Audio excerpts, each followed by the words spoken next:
grand, it's historic, it's opulent, Moscow is amazing. Aesthetically, it's a very pretty place. Also, there are many boulevards, there are many parks, Gorky Park, Izmailova, there are many royal estates on the outskirts of Moscow you can visit. I've lived in Moscow on and off for 6 years. I work for Russia Today television. I host all their travel, entertainment and cookery programs. This here is the main point of where they mark the miles from in Russia, that point there. And people stand on it and throw money. And it's meant to wish people good luck. There you go. So I make a wish, and my lovely friend steals my wish.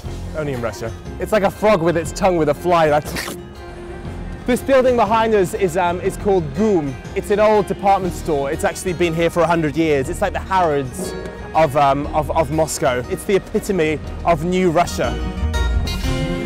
Now, do you know why Red Square is called Red Square? Well, many people think it's called Red Square because of either the red stars on top of the Kremlin towers, because of the red bricked the walls, or they think it's called Red Square because of communism. But actually it's none of that. It's called Red Square because of the word for krasny, which is red, which is also another word for krasivy, which means beautiful. So Red Square actually means beautiful square. Now you know. This is Lenin's tomb behind us, which originally was a wooden structure when he died in the 1920s, but it was built into this granite impressive piece. And there's rumours that he may be removed from the mausoleum and actually buried and given a proper burial. If you're visiting Moscow, maybe it's time to see him before he disappears. Saying that, I haven't seen him yet, so I think after this interview I'll quickly queue up and see him. Well, welcome to St. Basil's, one of my favourite buildings in the entire world. Ivan the Great was so overwhelmed and to look at this breathtaking sight of beauty that straight away he ordered the architect to be blinded.